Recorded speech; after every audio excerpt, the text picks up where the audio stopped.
नमस्कार दोस्तों, स्वागत है आपका ज्ञान उदय के यूट्यूब चैनल में। आज हम इस वीडियो में देखने वाले हैं जो एनटीपीसी के थ्रू जितनी भी पोस्ट निकली थी उसे हम बारीकी से एनालाइज करेंगे और साथ ही हमें देखना है एग्जामिनेशन प्रोसेस बेसिकली, जिसमें हम देखेंगे CBT 1, CBT 2, उसके बारे में हम डिटेल्ड एनालिसिस करेंगे। उसके बाद स्किल टेस्ट कि कौन कौन सी पोस्ट में स्किल टेस्ट में टाइपिंग टेस्ट मांगते हैं, किस पोस्ट में एप्टीट्यूड टेस्ट मांगा गया है। फिर उसके बाद क्या रहता है, उसके बाद डॉक्यूमेंट वेरिफिकेशन के बारे में देखेंगे।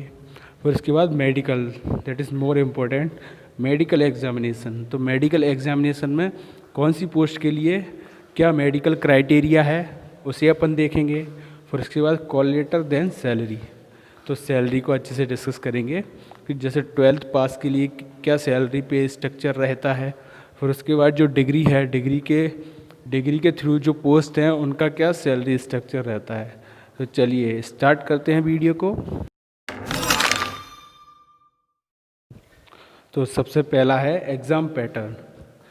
एग्जामिनेशन प्रोसेस में सबसे पहले हम देख रहे हैं एग्ज़ाम पैटर्न, जिसमें बात करते हैं CBT 1 की। तो CBT 1 में बेसिकली टाइम रहता है 90 मिनट। अगर आप PWD हैं, जैसे आप विकलांग हैं, तो आपको टाइम मिलेगा 120 मिनट। अब सब्जेक्ट देख लेते हैं। सब्जेक्ट है, इसमें आता है जनरल अवेयरनेस 40 नंबर का, फिर उसके बाद मैथमेटिक्स 30 नंबर का, फिर उसके बाद रीजनिंग।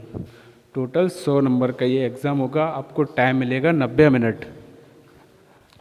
और इसमें जो तीनों सब्जेक्ट हैं उनके डिटेल सिलेबस को एनालाइज करेंगे, डिकोड करेंगे, और हम ये भी देखेंगे कि उनके जो सिलेबस है उसके लिए कौन सी बुक बेस्ट रहेगी और उसकी स्ट्रेटजी के बारे में बात करेंगे।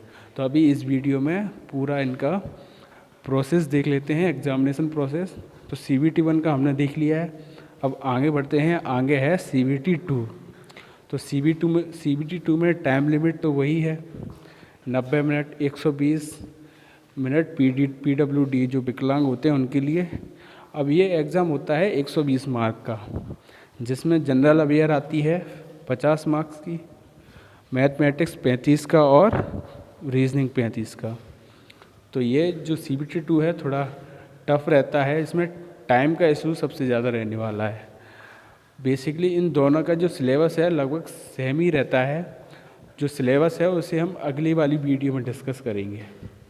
चलिए स्किल टेस्ट को देखने से पहले जल्दी से देख लेते हैं कि 12th के लिए कौन सी पोस्ट थी और डिग्री के लिए कौन सी पोस्ट थी। तो 12th के लिए सबसे पहले 12th के लिए पहले एज लिमिट देख लेते हैं। तो एज लिमिट थी 18 से 30 साल।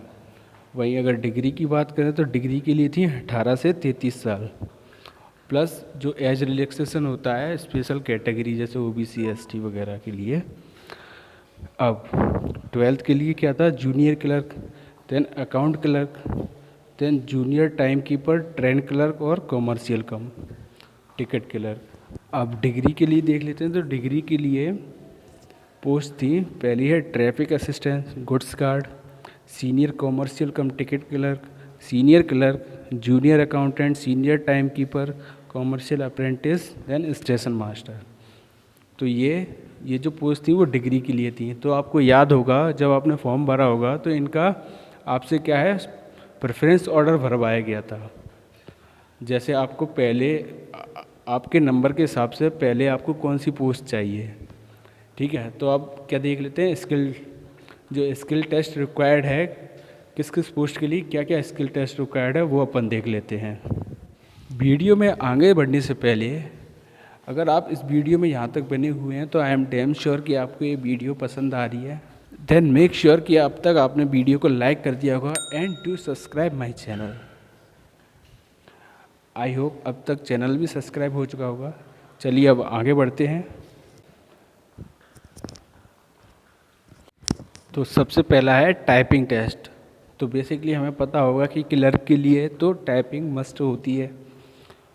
तो उसी तरह टाइपिंग के लिए जूनियर क्लर्क कम टाइपिस्ट में, account clerk cum typist, then senior clerk, junior accountant cum typist, then senior time keeper. तो इन सभी के लिए क्या है, टाइपिंग टेस्ट रिक्वायर्ड है। वही अगर बात करें एप्टीट्यूड टेस्ट, तो एप्टीट्यूड टेस्ट किस किस पोस्ट के लिए है? Station master, then traffic assistant. तो इन 2 पोस्ट के लिए क्या है? Aptitude test. तो एप्टीट्यूड टेस्ट आप समझ रहे होंगे, जैसे लोको पायलट का एग्ज़ाम हुआ था, ELP लोको पायलट, तो लोको पायलट के लिए एप्टीट्यूड टेस्ट हुआ था, उसी प्रकार से स्टेशन मास्टर और ट्रैफिक असिस्टेंट के लिए भी एप्टीट्यूड टेस्ट होगा। अब बात करते हैं मेडिकल एग्जामिनेशन की। जैसा कि आपको पता होगा कि लोको पायलट का आपने मेडिकल को देखा होगा या सुना होगा कि रेलवे में क्या है, मेडिकल अच्छे लेवल का होता है। तो उसे देख लेते हैं। जैसे जिस पोस्ट में A1 का मेडिकल मांगा गया हो, जैसे NTPC में क्या है, A2 से स्टार्ट हुआ है, तो A1 का किस में मांगा गया था? A1 का था लोको पायलट के लिए, जिसमें क्या होता है, आंखें कैसी होनी चाहिए? दोनों 6/6 की, विथआउट ग्लास। वहीं अगर A2 की बात करें तो A2 के लिए क्या क्राइटेरिया है? A2 के लिए 6/9 की दोनों आंखें होनी चाहिए बिना चश्मे के। अब A3 में 6/9 की दोनों आंखें होनी चाहिए चश्मे के साथ और चश्मे के बगैर हो सकती है। फिर उसके बाद ऐसे ही B2 में क्या है, 6/9 और 6/12 विथआउट ग्लास, विद और विथआउट ग्लास, मतलब चश्मे के साथ और चश्मे के बिना। वैसे ही C1 में क्या है, 6/12 और 6/18 चश्मे के साथ और चश्मे के बिना होनी चाहिए। उसके बाद C2 में क्या है, एक आँख होनी चाहिए 6/12 की, और दूसरी अगर आपकी नील है या डेड है तो वो भी चलेगी। तो देख लेते हैं जो C1 C2 किसके लिए, कौन सी पोस्ट के लिए क्या क्या मेडिकल स्टेटस है उनका बारे में देख लेते हैं। इससे पहले मैंने आपको ये जो लिस्ट है उसमें जैसे पहला है जूनियर क्लर्क कम टाइपिस्ट, तो इसमें क्या मेडिकल स्टैंडर्ड मांगा गया है? इसमें मांगा गया है C2। तो C2 में हमने देखा था एक आपकी आइज़ रहनी चाहिए 6/12 की, और दूसरी अगर नील हो वो भी चश्मा लगाकर। तो C2 जो मेडिकल क्राइटेरिया है काफ़ी लो है।